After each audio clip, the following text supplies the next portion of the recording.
Oh, y'all, it feels so good out here. I couldn't even help it. I said, I'm finna film just a little bit. Ooh,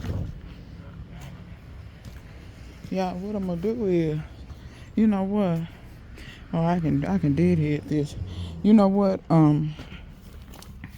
If you rent and you got a good landlord, give thanks for them, cause baby, these landlords be straight slumlords, and they don't even care. They don't even care. They be straight slumlords. They have people moving in their stuff, and all the water up under the house is leaking. See, let me tell you something. I'm gonna give y'all some free game.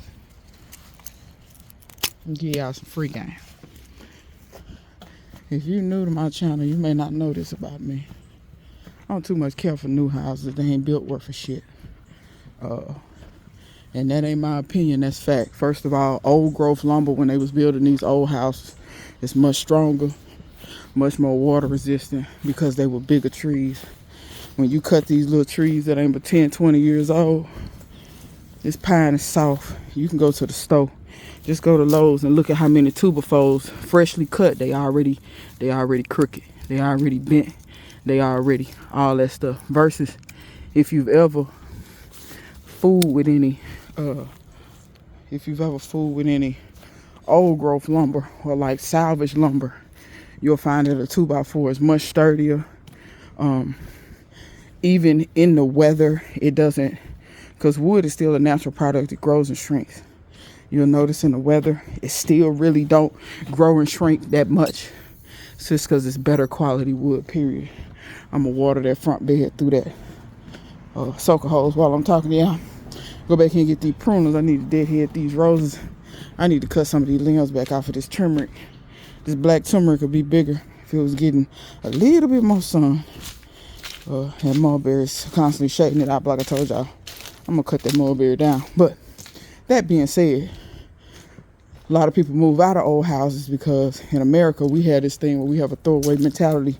We don't like to maintain nothing. It don't matter what kind of house you got to maintain it. If you think you're going to live in a house and just never maintain it, you're stupid. I don't know what world you live in. Everything requires maintenance. Your car requires maintenance. Hell, you require maintenance. So, no. So, a lot of times older people was in these houses. They get older. They can't afford the maintenance. So the maintenance gets behind. When somebody buys it, they say, oh, it's a lot of work. It's not actually a lot of work. It's a lot of work because you constantly paying somebody to do the work. You see what I'm saying? So, because when you out here paying people to do simple stuff that you can learn how to do, that costs. And it's no problem. But like I said, I heard it on Instagram when a dude said, when you rich, you can afford to be useless. But when you ain't got no money, you got to know how to do everything. You got to know how to do something. Otherwise, you constantly paying. And I don't think y'all understand how much labor is. Like, even working on cars. Look at the bill. The bill is mostly labor. Unless it's something huge like a transmission or an engine or something like that. But I'm going to be real. Depending on what kind of car you got, you will get an engine for $2,000. It's going to cost you $4,000 for them to put it in. You get what I'm saying? Like, the labor is what you paying for. If you take your mower to the shop, you wonder why you come out and you pay $100 and some dollars. Hell, you ain't paid but $300 for the mower. You're paying for the labor. You're not really paying for the parts. Parts on mowers is cheap. Which I'm going to fix the belt on this, and I'm probably going to film it. But it's going on my DIY channel. Y'all, I ain't forgot about it. Y'all know I built that. I got to do that side. I ain't done it yet. I don't know. I just got busy. I can't even really say it got hot because it ain't really been hot this summer. It actually feels good today. It's been in the low 90s. In the shade, it's 80-something degrees. It's a breeze. Baby, your girl out here. This reinvigorates you. It make you want to do a little something. But I got to work on my truck. It's a lot of stuff I haven't even got to. My own stuff. These cicadas, boy. It ain't nothing like cicadas. But, and like I said, I'm not paying attention to how I'm cutting this mulberry because this mulberry gonna get cut down. Because this is a male and it don't make fruit. I don't have no need for no male mulberry. That ain't the kind of meal that I would necessarily say I desire around here. Shoot, this thing don't produce nothing. So I'm just cutting out. I'm not gonna cut all the shade off of this turmeric, but I'm gonna cut a lot of this back. And eventually I'm gonna cut this tree down to the ground. For sure. This winter, this tree getting cut down to the ground. Cause all it's doing is growing roots up in here and stealing from the turmeric. So that's all I cut that right quick.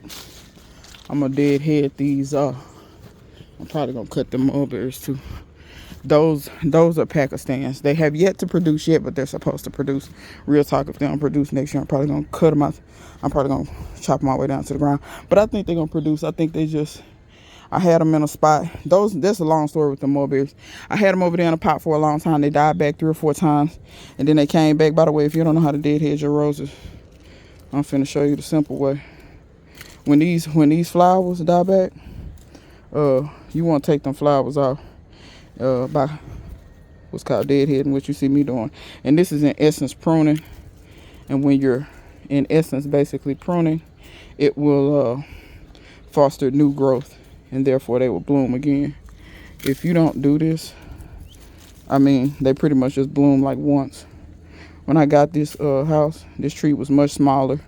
It would not bloom. And a lot of the reason why it wouldn't bloom is just because nobody had been taking care of it. This house was abandoned for 5 or 6 years, I think. Nobody staying in it, and then they finally decided to sell it. I bought it, and I had no intentions of. I really was gonna see how they still bloom. I really was gonna just basically let's see, cut that way back, because all this dead for the most part. You have to be careful with these roses too. These do have thorns. There's some rare roses that don't have thorns, but yeah, you have to be careful when you cutting this stuff. This bush had a lot of dead in it. Like I said, once I moved here and actually started kind of doing a little something with it. I don't do much, y'all. I don't feed this rose. I don't do nothing to it besides prune it. It might look a little better if I did a little more, but y'all know me, child. I can't eat these roses, so y'all know I'm hungry. I ain't got time to be trying. I do try to shape it up some. This is a rose hip. If anybody, let me see if I can.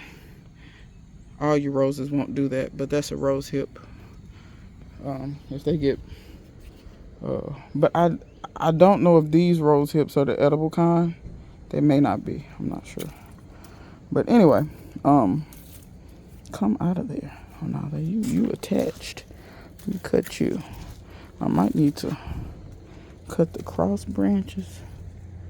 Yeah, let me cut you out. Cut you back. Because like I said, I do try to keep these back. But since that's blooming, I'm going to let that hang out there.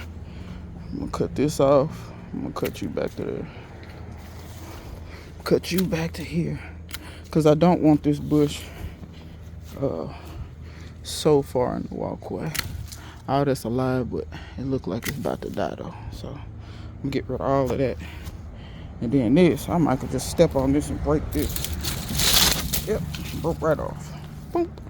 So that's that. Still be careful. There's no dead. It has thorns. Ouch. As I said that, I stabbed myself. A lot of this crossing stuff and this stuff with no vegetation. I'm gonna come out here with some gloves later and pick all this up. So yeah. But yeah, y'all see they're still blooming. They're trying to do a little something. Cut you.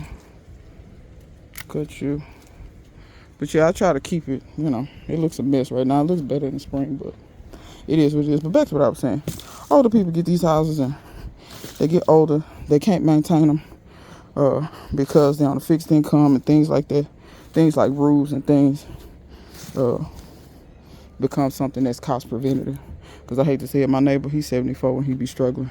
He struggled to put a roof on the house. But it's like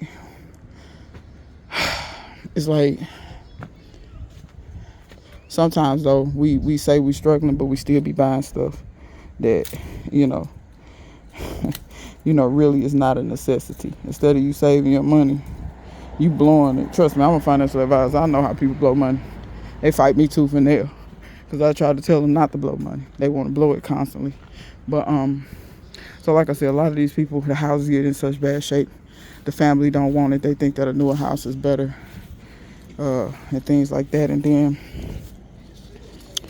when that happens, do anybody want mulberry, Pakistan mulberry cuttings? I put them in water. I'll send you the cuttings. You can root them. I'm not gonna root them at all. Don't even try to get me to root them. No offense, just saying. I'm not gonna do it. I can send you the cuttings though, fresh. I put these in water. Y'all got about a week to tell me. You wait 2, 3, 4 months. Nah, you can cancel it. I'm not sending you nothing. Sometimes you have to get it while the getting is good. But yeah, I will send you Pakistan. You can root mulberries. Put them in dirt and make sure they stay moist. And you can root them. Like I said, I'm cutting these now because I think if I cut them later, I might cut off where my fruit gonna be. I ain't 100% for sure, but I'm gonna cut this back too soon so that I can see. It's hard for me to see when I come out my driveway. So anyway, like I said, that's what I'm gonna do, y'all. If y'all want mulberry cuttings, tell me, and I'm gonna knock all the leaves off, and I'm gonna send you cuttings if you want them. The Army Chickadee, I'll send you some more because I know you done tried them 2 or 3 times, but I'm pretty sure you can get it. Just been a little bad luck, that's all. It took me a while to learn how to root cuttings, but I actually think if I take all the leaves off and just send you the sticks, I think you'll have better luck actually letting them root at your homestead versus all that other stuff. But yeah, like I was saying, families sell these houses, and they sell these houses to people who own a lot of these houses, and they buy them because they cheap. They buy them because they $30,000, $40,000. I would impress upon you, please, if you see an old house in a neighborhood and needs some work and it's cheap and you need a house to live in, please buy it. I know you probably going, it's a lot of work, I can't do YouTube. I won't hear it. I'm self-taught. All this stuff you see me doing, I ain't go to school for this stuff. You know what I'm saying? When you see this lumber and stuff around here on my property, there's a reason why I got this lumber. But I'm gonna give y'all a tip though. I bought my house for way less than $50,000. Way less than $50,000. And it was definitely livable. Did it need cosmetic upgrades on the inside? Of course it did. But was it like, oh my God, it's a fixer-upper? You know what I'm saying? Yeah, it needed cosmetic work. But I want you to tell me, where can you get a 2-bedroom, 2-bath house for less than 50 grand? Less than 50 grand. My house is 2,200 square feet. So to give you an idea, buy them. Please don't let these scum landlords buy them, because that dude rented that stuff to them people over there, and all the plumbing up under that house is leaking. He refused to fix it. He got them people paying rent. Like I said, if you got a good landlord, thank the Lord for him, because these landlords are scumbags. I don't even see. I used to rent from a scumbag. So please don't think I was always buying a home. I wouldn't. I had dreams about a home though. I didn't grow up not trying to knock nobody, but my cousins did. But I didn't grow up in the projects, y'all. I didn't grow up in the projects. I didn't grow up. My parents owned their house. You know what I'm saying?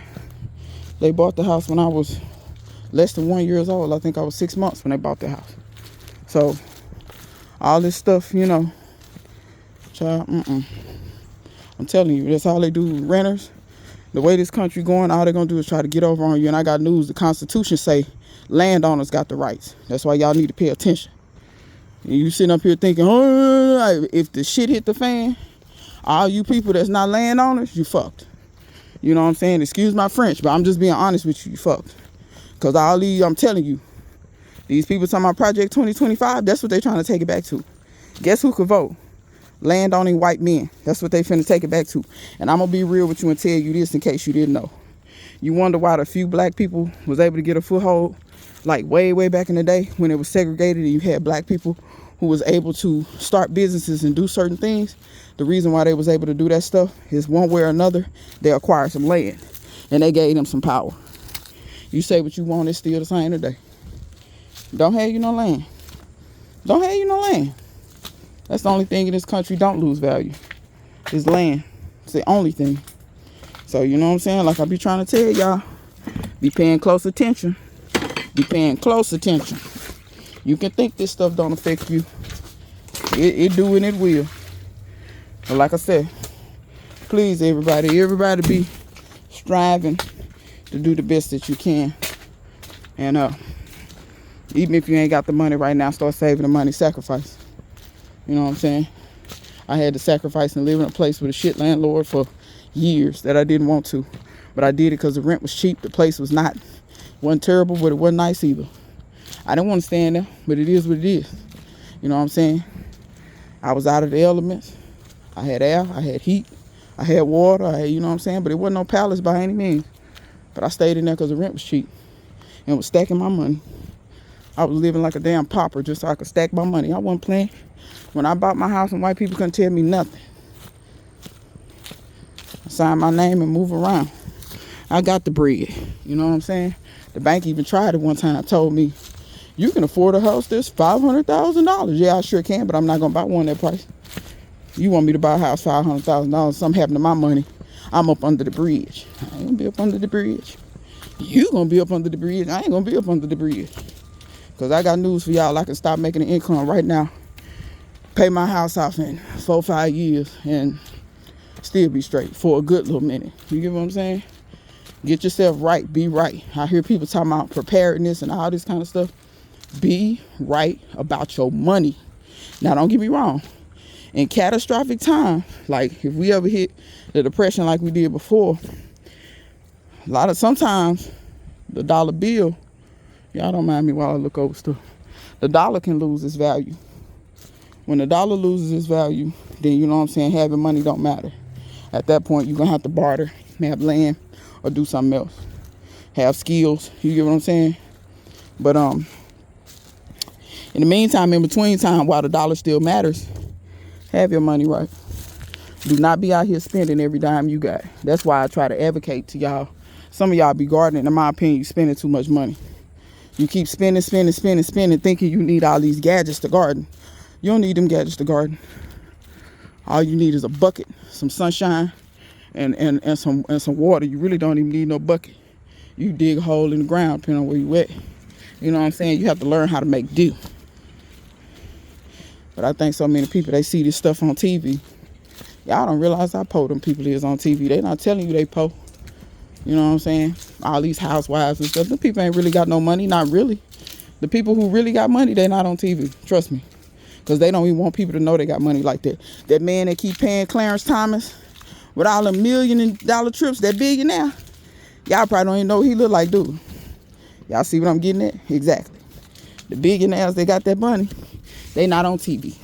They not finna show you what they look like. You probably walk right past them and wouldn't even know it was them. So, you know, y'all just be careful in these streets. Be getting yourself together. Be ever vigilant. If you're renting right now, do what you got to do so that you can buy you something. And, you know, try not to let, cause like I said, these landlords, they getting over on people. I feel bad for people that still got to rent, but some of us, we won't do what we got to do. You know what I'm saying? And for those of y'all that didn't quite understand what I meant before, when I was talking to my neighbors across the street, the trailer park trash. Let me tell you why I said that. White folks ain't never had nothing holding them back. Never. Black people was redlined, all that stuff. You couldn't even buy a home in most places. All these different things, you never had anything holding you back. You could work, I'm talking about generationally. You could work where you wanted. You know what I'm saying? All this different stuff. Black people could only work certain jobs. You could only be the cheapest, you know, like Trump said, these black jobs. You could only be maids and butlers and things of that nature. But some kind of way we still was able to rise up and have things. But here it is, you white generationally, you ain't had nothing to hold you back, and this how you living, bro? Like, no. And they got you, and just to go to show you, they landlord white too. They landlord don't care. These rich people don't care. He said, I got some poor white people living over here. I'm going to let them live over here in a slum. I'm gonna let the house be as raggedy as possible. I'm not gonna fix nothing. They're not gonna have no plumbing, no running water. That's a right. Water is a right, in case y'all didn't know. Water is a right. Oops, about to drop the phone. So, like I said, y'all keep your head down. I'm gonna try to gather this stuff without no gloves. I'm probably asking for it, but let me see how long. It's been 20 minutes me running my mouth. But y'all did get to see me do a few little things while it's still cool out here. I'm gonna try to walk this over here to this little trash pile out here, because I don't compost this with these thorns. I reach in my compost too much. It will compost down eventually, but I just don't compost the rose things. I throw them out here in this little trash pile out here. But I'm gonna lay this down and I'm gonna go get that other little bit. I got a nice little bit with no gloves. Anyway, but I'm gonna let y'all go. I ain't gonna hold y'all up no more. Till next time. See you guys later.